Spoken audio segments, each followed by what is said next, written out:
with my friend and colleague, Dr. Rainer Vivega, and we're doing another in our series of introducing ideas of an interscalar worldview. And this is our second video, I believe, in this series. And so, Rainer, it's lovely to see you again. And I know you've got some wonderful information for us. Can you just give me a quick rundown of what we're going to be covering today? What's the sort of focus today? Yeah, hello Patricia, it's really nice to be together again and to talk about what Hartmut Müller called the Interscalar Worldview, because he was the one, and that was in the 80s of last century, when he developed a theory that he called global scaling that describes a phenomenon that we find everywhere in nature, in the whole universe, in microstructures and also in macrostructures, in time, in space, in biology, even in economy, and distribution of people on the different parts of the earth. So there are so many examples, and it's really universal. And it talks about how a harmonious order is created in the whole universe. Yeah. And the order comes from a logarithmic scale. So we will talk about the natural logarithmic scale today. And we try to figure out why this is able to create the harmony that we are looking for in the universe. And that implies so much that we need to know for a better future. That implies that it does not only show the inner harmony of the universe, but it also provides the way how everything in the universe is able to communicate and to cooperate. It also gives us the assumption what life is, and it will tell us that the whole universe is a living system, as we have always heard it from ancient cultures. Yeah, most people kind of don't realize that. They don't understand that fact. Yes. That inanimate, so-called inanimate objects like solar systems or planets have a structure and an order and are living and have an intelligence and an order, harmonious order. I used to explain it in a very simple way. We all know about the bacteria in our gut system. So we may be the bacteria in the solar system. Oh yes, in the organism of the solar system. Good way of putting it. Yes. And the solar system is just a bacterium in the galaxy. Yeah, worlds within worlds. Which implies that things are embedded into each other. Yes, the embedding, which we did talk about last time a little in our discussion. Yeah, the embedding. And we will also try to figure out how the genetic code for the universe, which is information, is a number code that is really universal, which is valid everywhere at any time in the universe. It's always the same. So some people say mathematics is the language of the universe, and we can really say that the numbers build everything, because we are using them for counting. Yes. And numbers describe different things. So they can describe quantities, but also qualities. So a pair is different from a single in a quality, not only in quantity. And we built the first geometric structures with very simple numbers. Yes, we do. Yeah. And we can see the symmetries, and we can see relationships. And energetic processes that relate to each other, they come in ratios. Okay. So, and this is embedding again. So we, in a 4 meter distance, we find 1 meter 4 times. So 1 meter is embedded 4 times in a 4 meter distance. Mm-hmm. And this is also how we measure. Mm-hmm. We use a reference, that's the meter, and then we measure distances and say, how often do we find it? And when the distance is longer than a meter, then it's an integer, a multiple. If it's shorter, if it's only 10 centimeters, then it fits 10 times into, and we divide it by 10. So there's a divisibility. So smaller and larger embedding. Smaller and larger. Yeah. Yeah. And then something may be embedded in the 1 meter, like the 10 centimeters, 10 times.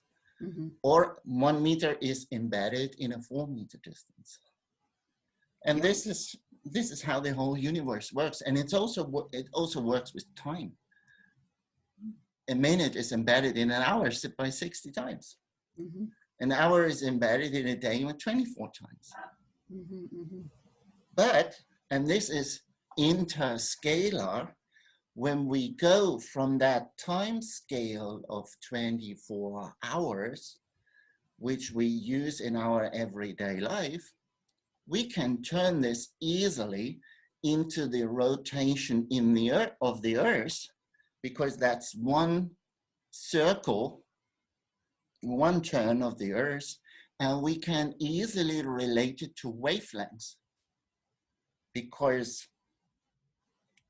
I don't know the English word now, the circumference of the Earth, that was the word I was looking for. Yeah. The circumference of the Earth is the wavelengths of that 24 hours. Right. Yes, I guess it is, yes. Yeah. This is the distance when we sit in wherever in wavelength is a distance, or where I am now, and we wait 24 hours, it seems that we would come back to the same place. We don't, because we are moving in a spiral. Oh, that's right, motion. And that's very easy because the sun is also traveling in space. That's right. On a very high speed. Yes. So our movement is more spiral than simply turning in one place. So it's more like this. So, yeah, most people don't realize that the sun is also moving and that we're all in motion. Yeah. And you have to ask yourself why it doesn't disintegrate. How does it work that we don't? And I think we covered that in the last video a little bit. Yeah, and we will cover this again today. Okay. Because the whole interscalar worldview is showing us how that kind of stability is created in the universe that we can observe, that we can measure. So the universe of space-time. The numbers are beyond that because space and time are local phenomena. So the numbers, they are every time, everywhere. So they're just beyond space and time. Yeah. Okay. And I think it's important that we talk about these things. And I want to mention again Armin Rizzi, the Swiss philosopher, who learned a lot from the Vedic philosophy. And he says, over the last more than 5,000 years, we lived in a world where we were separated from the source. And that simply means we were separated from the natural way how we would provide ourselves with energy. Because in the last 5,000 years, with all the wars that we had and people taking things away from other people, and stealing things and exploit people and so forth. Still happening. Yep. That is still happening, but hopefully changing now. May take some years. But the way how we provide ourselves with energy was different. So the people who exploited others did not tap into the universal energy, because they did not know how to do that. Or you could say, if you talk more spiritual, they were just separated from the light, standing in the dark, but still need that light energy from others who had the light from the source. That's not just a philosophical concept. It's spiritual, but it could also be very how can I say that? Very everyday like. Practical kind of everyday.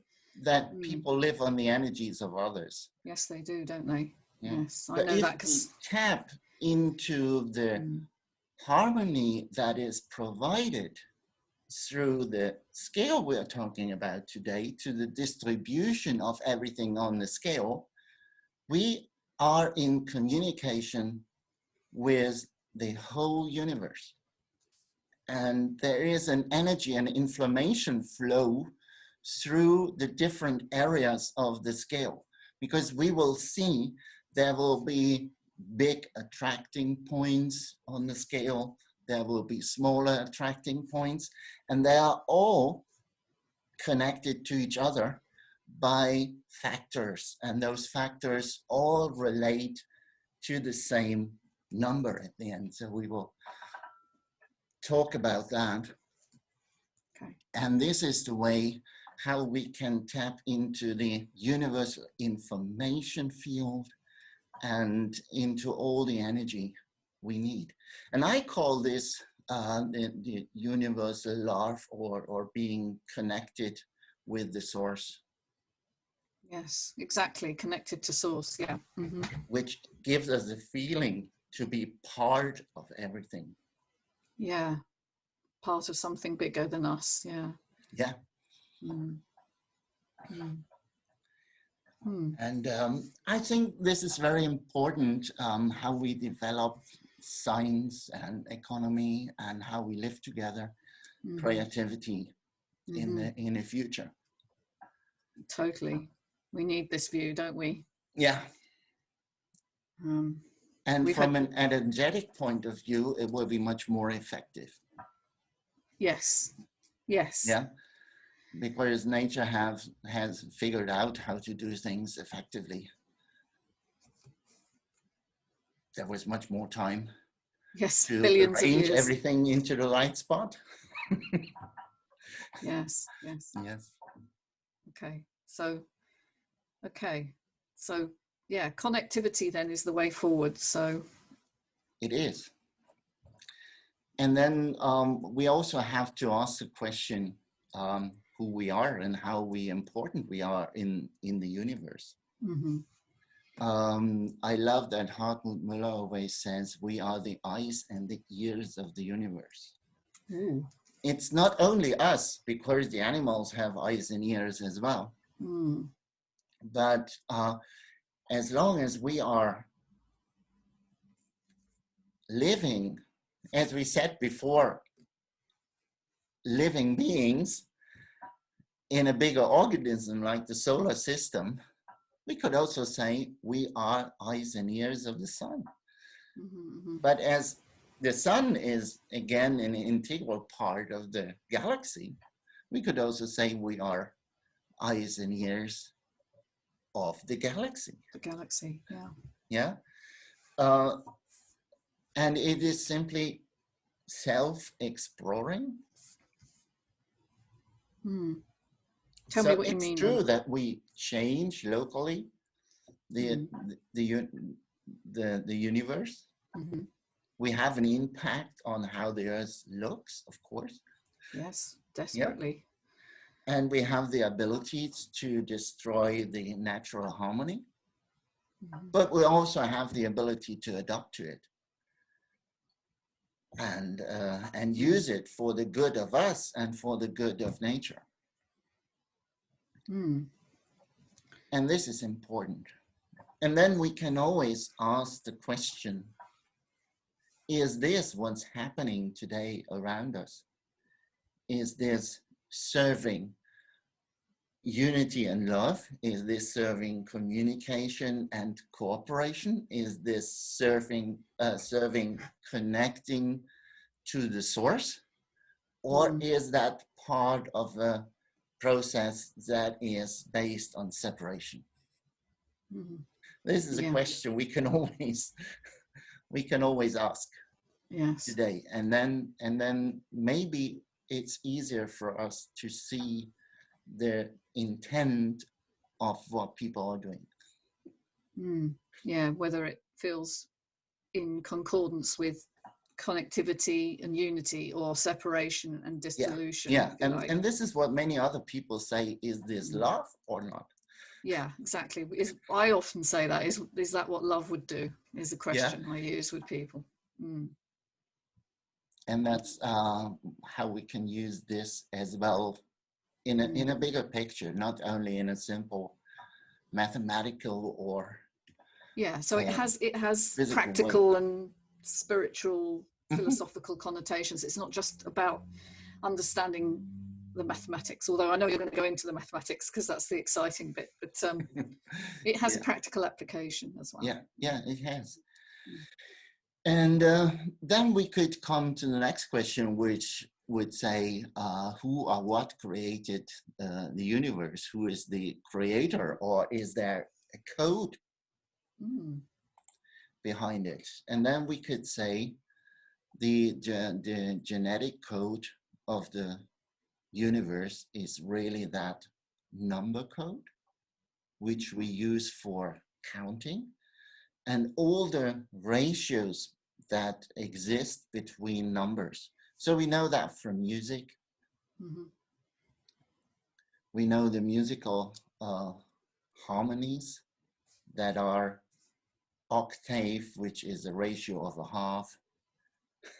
Yeah. Or and others, thirds, yes, fifths, and so forth. Yeah, so all different. These are ratios. Yes. And the Greek have found it. Yeah, Pythagorean tuning, I seem to recall. Yeah. And we will see later how that important number, Euler's number, is made of this natural harmony. Yes, it's an extraordinary. That will be quite interesting. Yeah. So we could say it is really the number code which arranges, and the number code is information, which arranges the energies. And what I would like to call energy is always an oscillatory process, or a vibration, or the turning of a circle. So it's always something that is in one place and that goes somewhere and then it's coming back. Yes, that's what you mean. And then to make it a vibration or an oscillatory process, that kind of movement, it has to be repeated. So you have to do it again and again. And then when we talk about a frequency, and the frequency is simply describing how often do we repeat things in a certain amount of time. Yeah, when we talk about 10 hertz, that's 10 times in a second. In a second, yes. Mm-hmm. Yeah. And there's always also a distance related. So when we have, let's say, a circle, the distance would be the radius. When we have a pendulum, the distance would be to go from the starting point to the end point and coming back to the starting point, which is again a circle. Mm. And that is what we call the wavelengths. Yes. And then we have another one, which is related to time, just like frequency. Mm-hmm. And that's the oscillational period. So that's the time that is needed for one circle. Okay. And these are things we can use for all kinds of calculations. But what is very important is the repetition. It has to repeat, yeah. Because only when we repeat things, we can create memory. Yes. If we do something only once, we have not really created a memory. Mm-hmm. We have to do it a second time to be able to compare it to the first time and realize, oh, that's the same thing. Of course. Yes, to know it's the same, yes.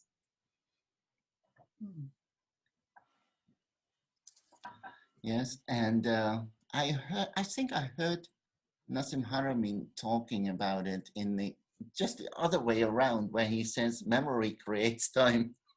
Oh, okay. Yeah, it's only the other way around because you have to repeat things, and to repeat things you need time. And if you have memory, you would create time because you have to repeat things a few times. Yes. Yes, But, it's just looking at it in reverse. But I think the repetition creates the memory.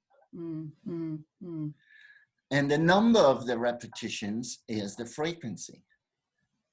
And again, we are back to numbers. So we can count the repetitions and build on that.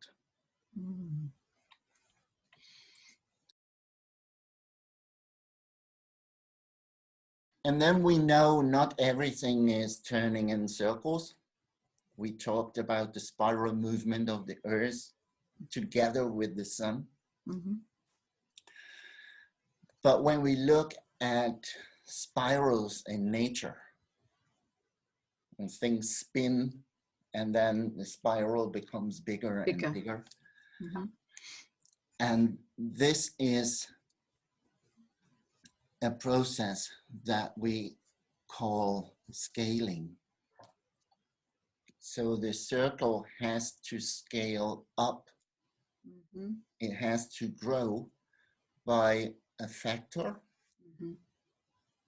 to create a spiral, always come to the next level. And if the factor is the size of the circle itself or the number itself, then it's an exponential growth, which is creating a logarithmic scale. Okay. So that's the factor of growth. Yeah, because what is the logarithm? The logarithm is the exponent. So if I use a logarithmic scale to the base of 2, then I would say 2 times 2 times 2 is 2 to the power 3. And 3 would be the logarithm. Okay, yeah. So or it's the exponent. So it's the exponent, when we use the logarithm, we always look for the exponent.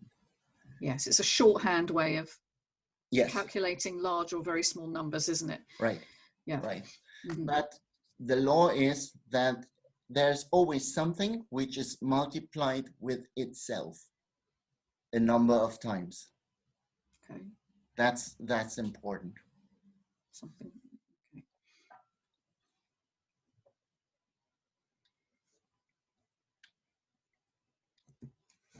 So we are talking about oscillations because they are the most effective type of movement. Mm-hmm. If something oscillates, it needs least energy. Okay, least energy, right. So if we excite a pendulum, that will start to swing in its natural rhythm. Mm-hmm.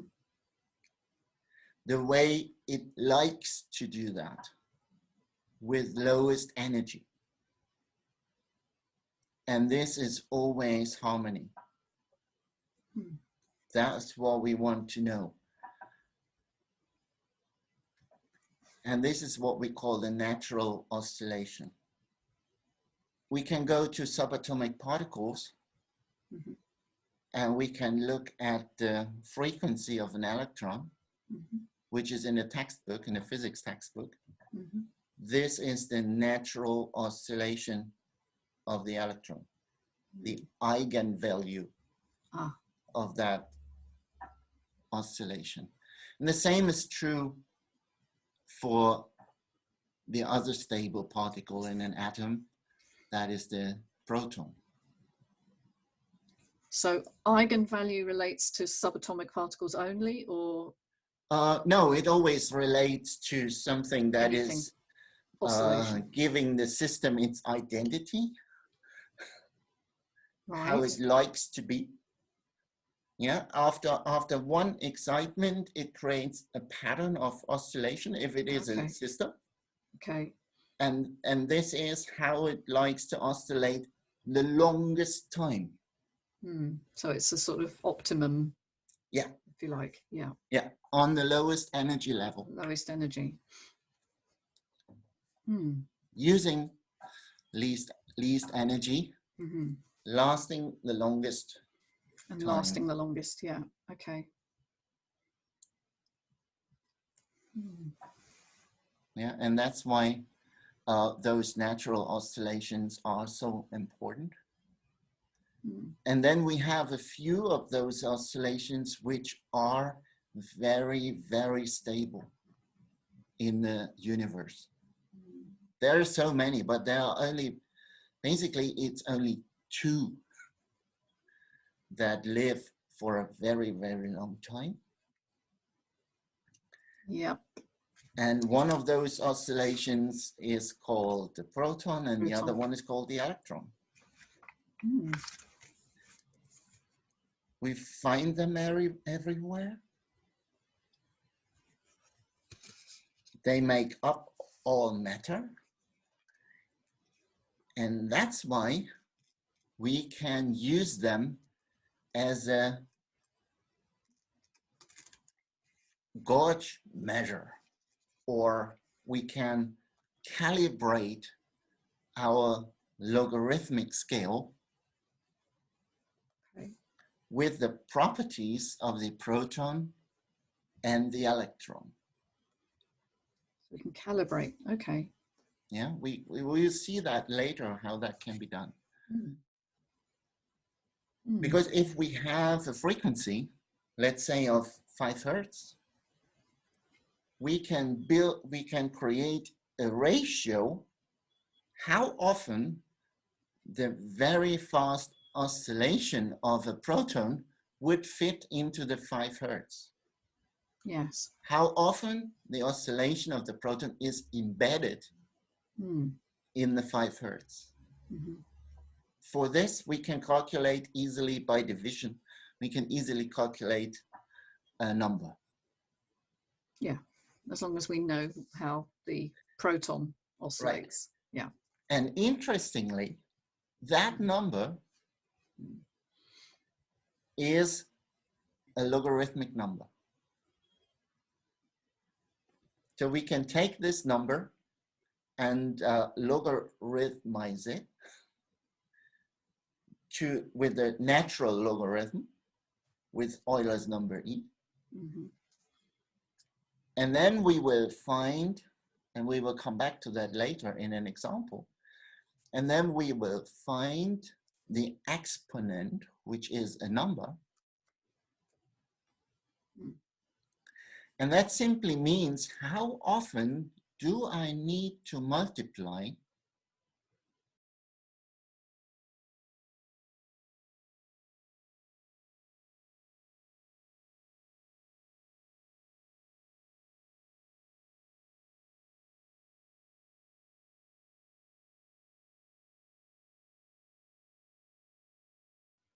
and that factor is always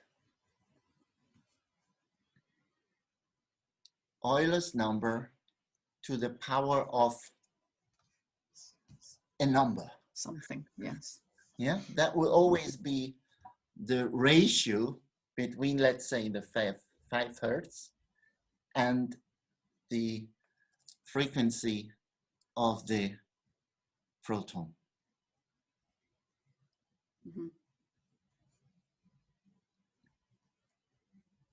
Yeah, okay, I think I get that. Now we can see the embedding again.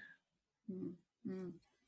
It's just Euler's number then is a way of representing the scaling. Yes, you can create scales with all kinds of numbers. Yes. But the logarithmic scale on the basis of Euler's number is special, and we will talk about why. Yeah. Mm-hmm. Just in a minute. Mm. So we can say numbers are symbols for quantities and qualities. Mm-hmm. Numbers are real things. So we can say this is 1 meter, this is 2 meters, 3 meters that we can use for counting. And we can say, and this is an important statement again, the number continuum pre-programs all structures and processes. Okay, so it creates some sort of order. Yes. Yeah. Yeah. Mm. Because they express how things are related to each other. Mm-hmm. And because this is universal, that expression of ratios and relationship is so universal. You can compare everything to each other or to other things, and you always use the same numbers. Wow. Yeah. Okay. And that's why they always pre-program things. And then we will see why Euler's number is such a special number that nature uses for that pre-programming to create stability.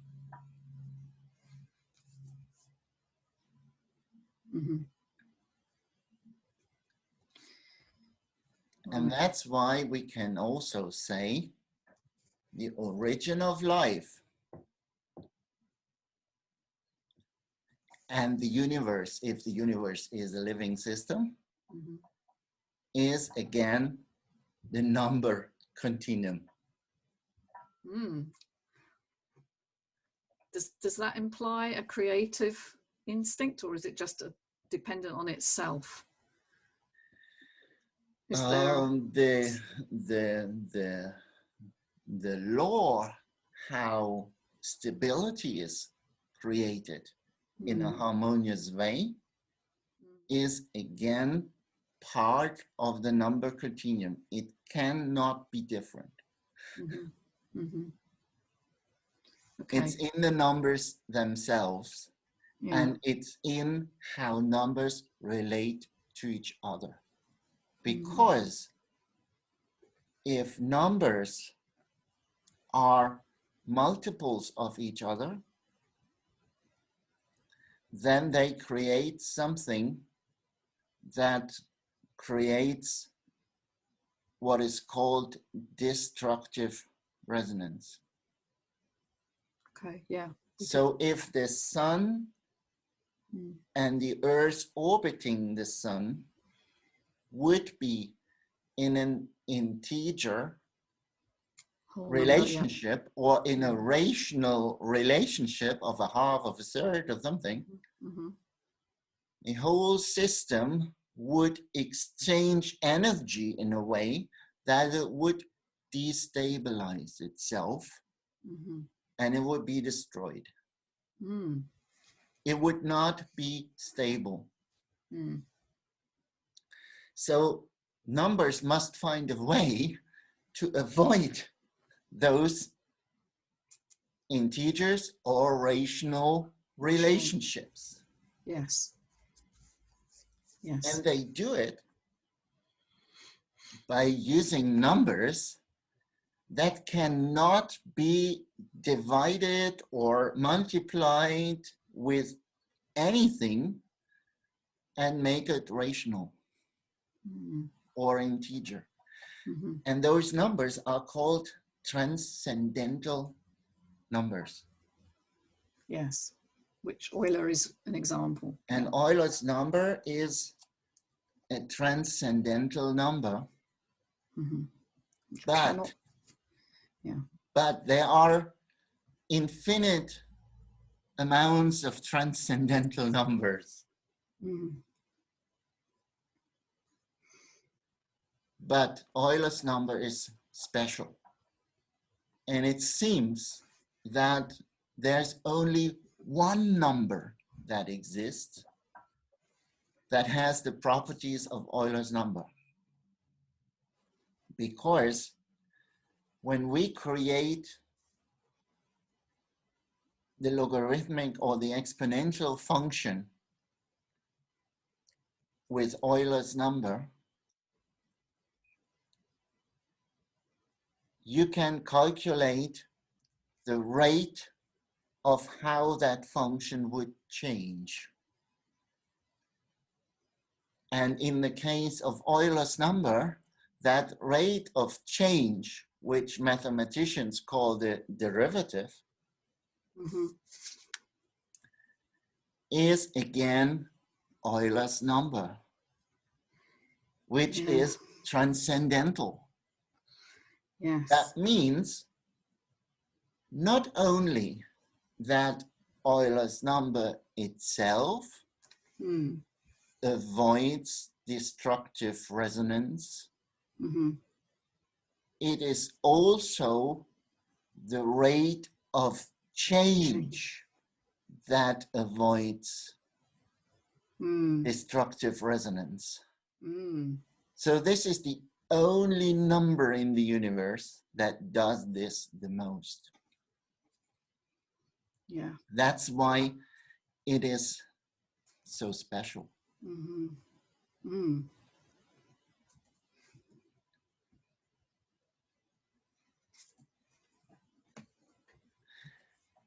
And when we have a scale, a logarithmic scale,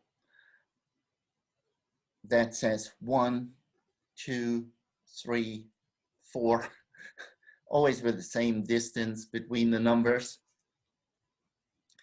And if we call this the natural logarithmic scale, that would mean e to the power, so Euler's number to the power 1, Euler's number to the power 2, Euler's number to the power 3, and so forth. So the factor of multiplication to get from 1 to 2 is E, is Euler's number. Right. Because Euler's number to the power 1 is Euler's number itself.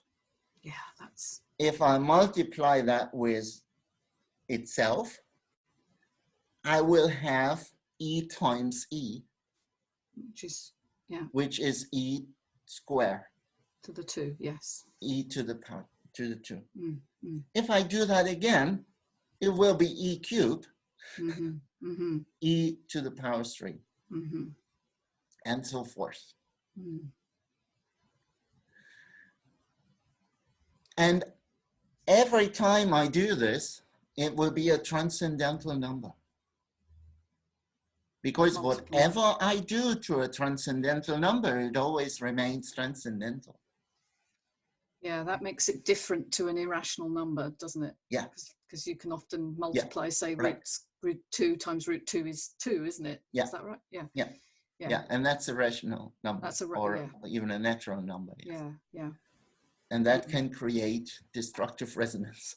Yes. So we want to avoid that. So nature has found a number that enables it to have multiplied factors that are all transcendental. Right.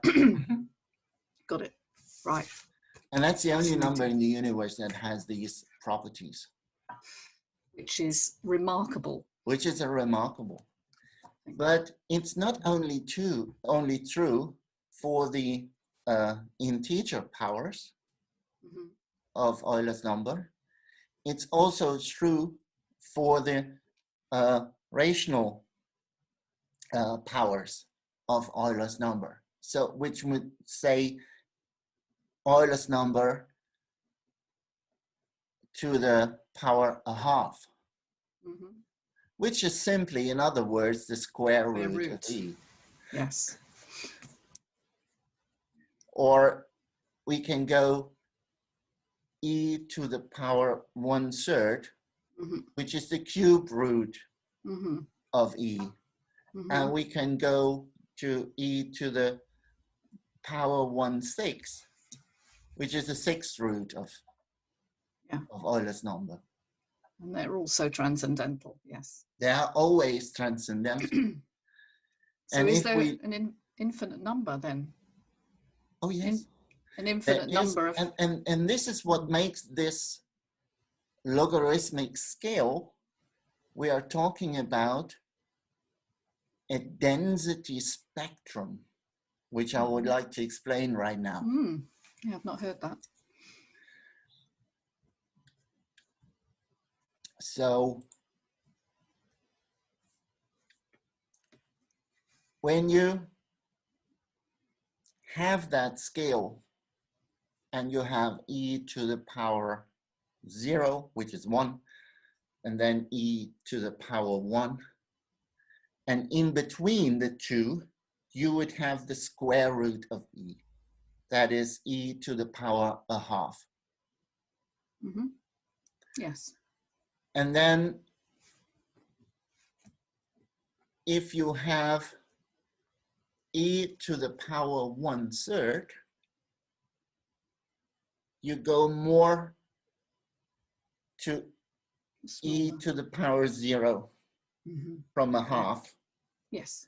If you have a 4th, you come closer. If you have a 6th, you come closer. If you have a 10th, you come closer. If you have a 12th, you come closer. If you have a 100th, you come closer. If you have a millionth, you come closer. And you can come infinitely close and never reach it and never get there. Yeah. And this is what mathematicians call an asymptotic approximation. Okay, brilliant. I'm gonna and they also call it a mathematical singularity. Oh yes. Yeah, and this is what physicists have their disputes about black holes. Because they say in a black hole they say there is a singularity in it. But then the physicists say in nature you can't have a singularity where there's nothing. Okay. You can only have it in mathematics in theory, but in practice you can't have it. Yeah. Can we pause a second? I'm sorry, you're going to have to edit this bit. I've just the door, and I'm going to have to answer. Okay. So sorry, I won't be a second. Have a short pause. Yeah. Sorry. Fed as well. So. Yeah. So I've turned on the recording again. I just stopped it. Yes, good idea. Yeah, you don't have to edit that then. And then we can save time for editing. Yes, indeed. So yes, when we go back where we said there are those transcendental numbers coming closer to one single point, that means that the spectrum of where we find transcendental numbers on the scale is denser around zero, the integer powers of E. Ah, okay. And that means that everywhere where we find, let's say, integer power ratios of integer powers of E, we find attracting areas for stability.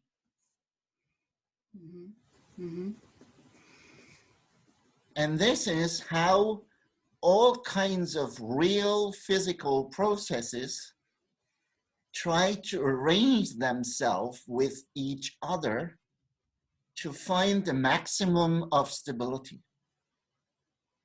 Okay.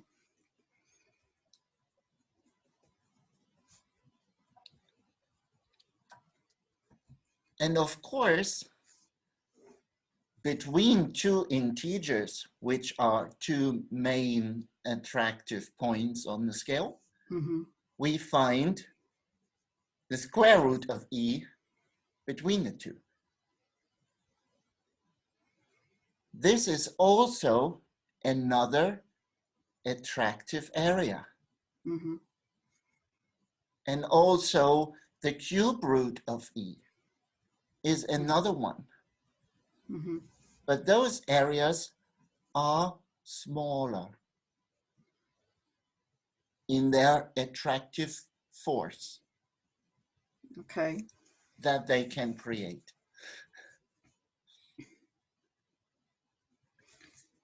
Okay. So what we have seen now is that there is this Euler's number, which supports avoiding destructive resonance, so provides stability to all kinds of systems.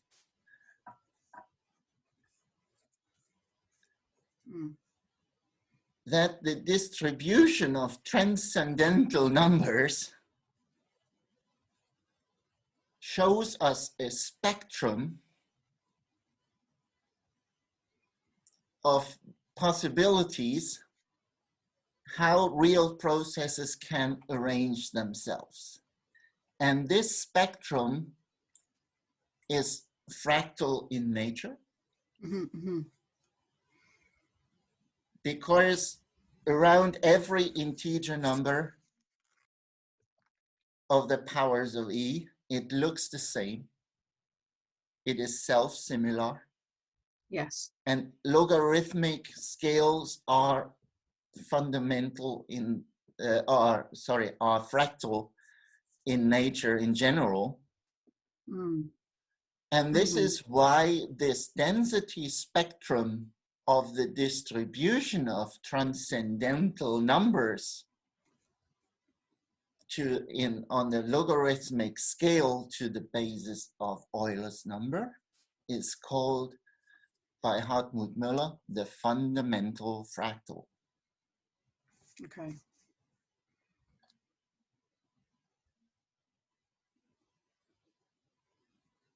Because this is how nature over time will arrange everything in a harmonious way with each other to create stability on the lowest energy level that provides longevity. Yeah. So if we want to live a long, healthy life, we should try and stick to that harmonious order in our body. Yes. How do we do that? How do we do that? Yes, so we can do that on different levels of the scale again. So it's the way of what we think. Precisely. It's the way of how we feel. Yes, feel. It's think. the way what we eat. Mm-hmm. It's the way how we try to keep our physical bodies flexible and mm-hmm. Yes. and energetic through exercise. Mm-hmm. Yeah, so we have certain ways of how we can destroy our bodies. That's bad thoughts, bad feelings, eating the wrong things, not doing exercise, because exercise will charge us. Mm-hmm. Dehydrate, because water is also needed for charge, for energy. And then self-healing is coming from the inner wisdom of the genetic number code of the universe. Self-healing, wow, okay. The only thing we have to figure out is what is blocking that natural flow of energy and information in our bodies. Yes. And those blocks may be the wrong heavy metals that replace some of our minerals. Mm-hmm. That may be all chemical substances which occupy the receptors of our hormones for a very long time, stopping our cells from reacting to the environment, to new signals. Mm. That can be belief systems, which are creating stress. And with stress, inflammation, so higher energetic levels that we really don't need.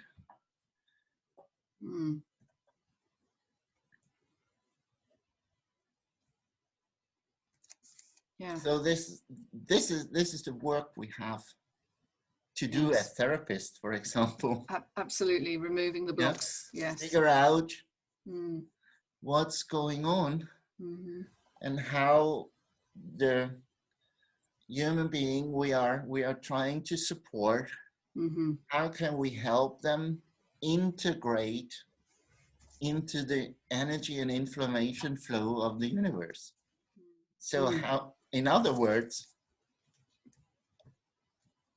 how to help them to put themselves back into loving and into bathing in love. Yeah. Yeah. Energy and information as kind of the natural state, and love being that expression, if you like. Yeah. Yeah. Yeah. Beautifully said. Yes. I love that view. That's really what we do, but we don't often talk about it. No, and I think that's the most important thing. And then, of course, everyone can still be different. Yes. Because these density spectra are not rigid.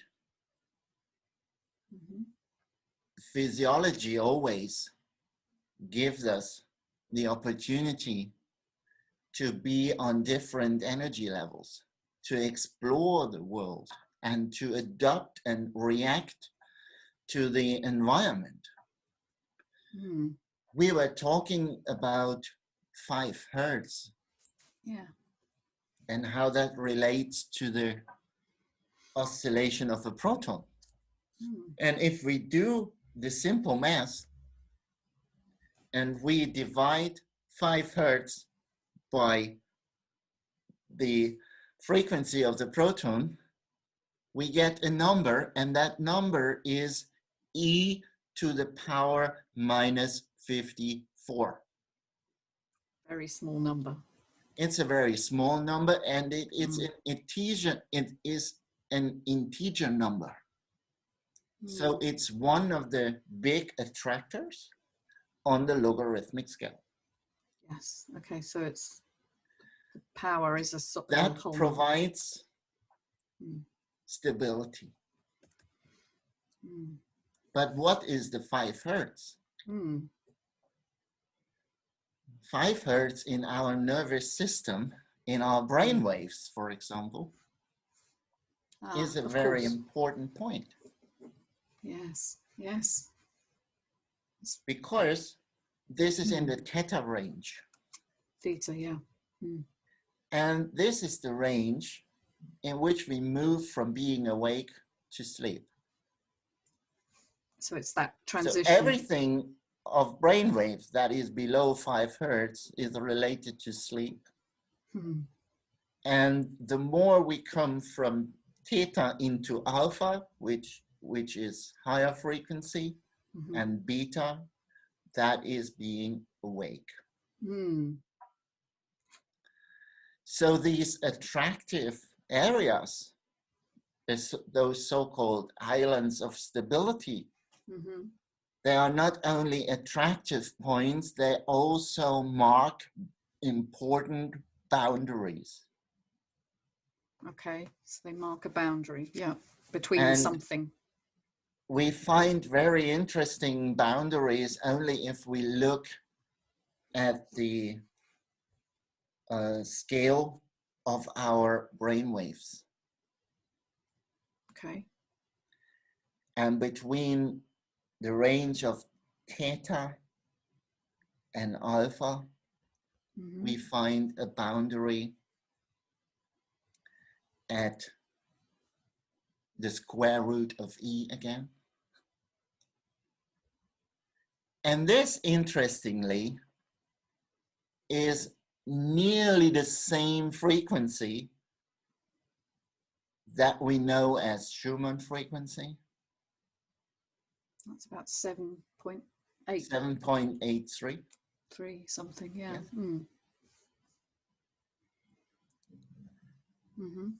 And the main attractor is at about 8 hertz. So it's just close to it. Yeah, and we say the alpha wave range in our brain waves goes from 8 to 14 or 13. Yes. And we can observe another interesting thing here. From 5 to 8, this is about the square root of E, of Euler's number. From 8 to 13, this is also about the square root of Euler's number. How can they both be the square root of Euler's number? If you divide 8 by 5, oh, right. This is the value of the square root of E. I see. And that is 1.648. Okay. And these numbers sound strange, don't they? Don't they sound familiar? 5 and 8, and 8 and 13, and 1.648. Isn't there something? Yeah, that definitely rings a bell, but that rings a bell, doesn't it? They're constants, aren't they? 5 and 8 is a member of the Fibonacci series. Yes. 8 and 13 is a member of the Fibonacci series. Of course, which and is where... What is the constant factor in the Fibonacci series? Called the golden ratio. Golden ratio, right, yes. So, Phi. So what we see here is that in this area of those frequencies in where we find our brain waves,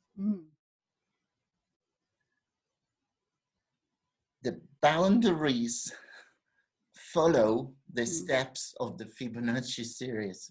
That can't be. And the golden ratio.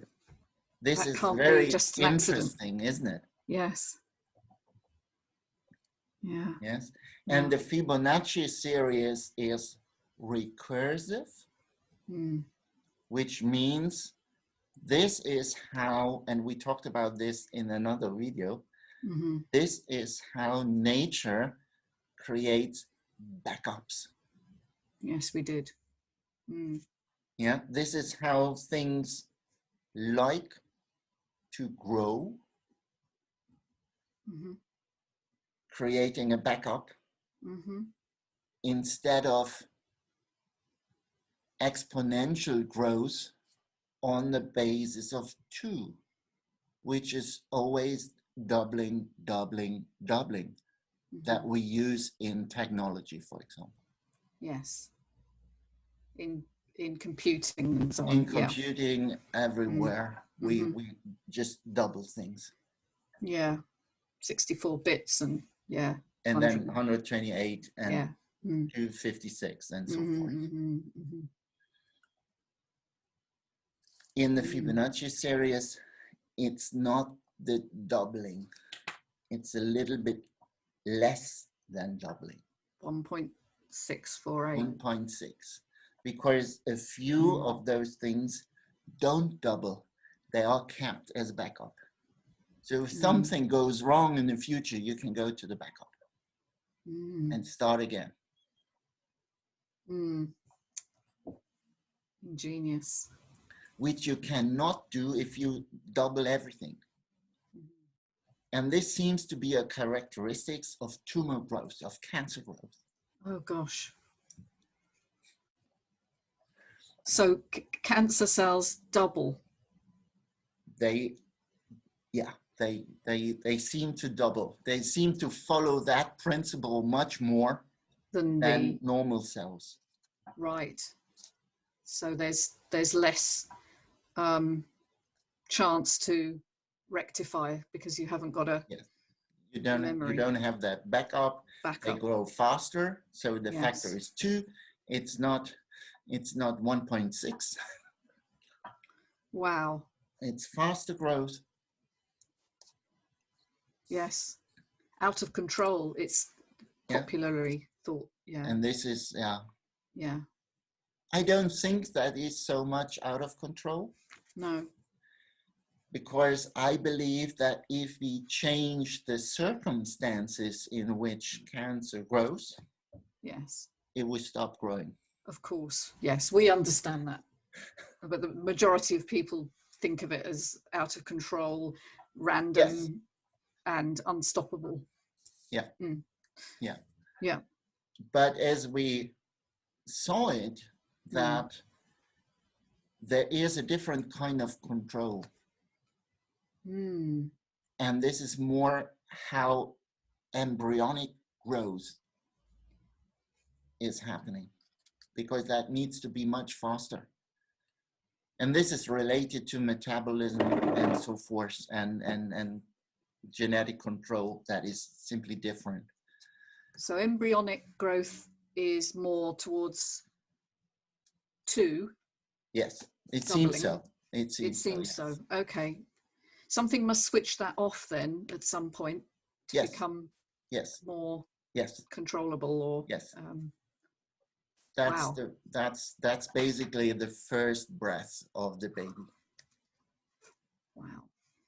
Because it's related to how the cell utilizes oxygen. It's about fermentation So cancer cells use fermentation. Yes, they do. They don't use oxygen. And Yeah. embryonic cells, which divide all the time, have their mitochondria switched off and live on fermentation. So they're very similar And in the some moment ways. the baby starts breathing, there is more oxygen and the mitochondria are switched on. Yeah, well, that ties in beautifully with what I understand cancerous growth to be. I hadn't thought about it in terms of embryonic growth as well. It's a different control system. I don't think that it's out of control. It's a different control system, which we need to learn about. We just don't understand it, so we think of it as out of control. We know a little bit. Yeah. As I said, this is related how the cell metabolism is controlled. Because why would a cancer cell switch from using oxygen to fermentation? This only happens in a toxic environment. Yes, indeed. It's when there are too many free radicals. Yes. So we could also say the turning of a cell into a cancer cell is protecting itself from being destroyed. Yes, indeed. In a very toxic environment. Yeah. So let's change the environment. Exactly. And there's no need for the type of cancer growth. And then it's very often it's hard to find the circumstances that we need to change.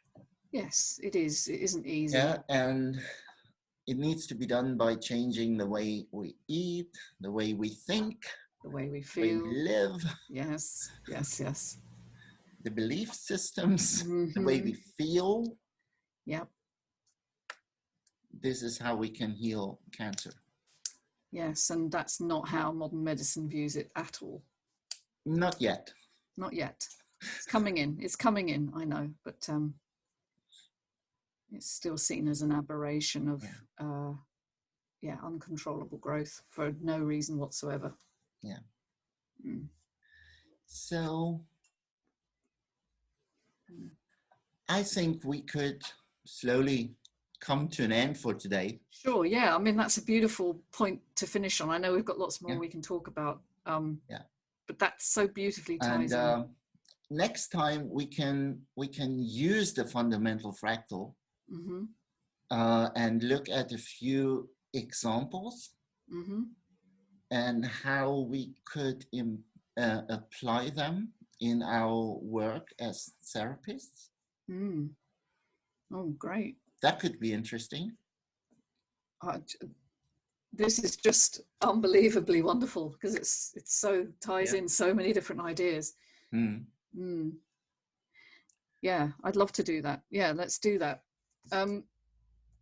Well, thank you. As usual, you've blown my mind. You always do. Yeah. And what I would like to do at the end is just say a few things and give people some opportunities to find more information. Sure. Because I always recommend watching the Interscalar YouTube channel. Yep. Where Hartmut Müller himself uploaded nice videos where he explains it. So is that they would just look up Interscalar on YouTube? Yes. And there's also a website that is called interscalar.com. Okay. Where people can find scientific articles. Yes. And books about it. You've written one, of course, as well. Yeah, I did. Let's mention it. Let's mention it, yes. And if we do that, we could also mention our new little myself device. Yes, why not? That is now available, which uses electromagnetic pulses, PEMF pulses, to support the natural rhythms of the human bioenergetic electromagnetic body field. I'd like to get one, actually. I must do that. Yeah. So we can post the link. Yeah, that would be nice. I'd really like to try it. And then I think we should find a time for a next Yes. talk. Definitely. And then we look at the fundamental fractal again. Brilliant. Now we know how it is created. Yes. Yes, extraordinary. Well, okay, so do you want to tie things up now? And I don't know how you want to edit, but we can just thank you so much, and we'll post links to all of that beneath the video, and then also we'll link into the next video in the series and the previous one as well, so people can follow the chain of what we're doing. Yeah. I just want to say, I think what we're doing here is unique. I haven't come across this anywhere else, and so I'm so excited to be doing this with you. It's brilliant. Yeah. Thank you so much. All right. I feel the same, and it's great to do that. Thank you. All right. Well, thanks very much, and we'll finish the recording. Yeah. See you next time. See you next time.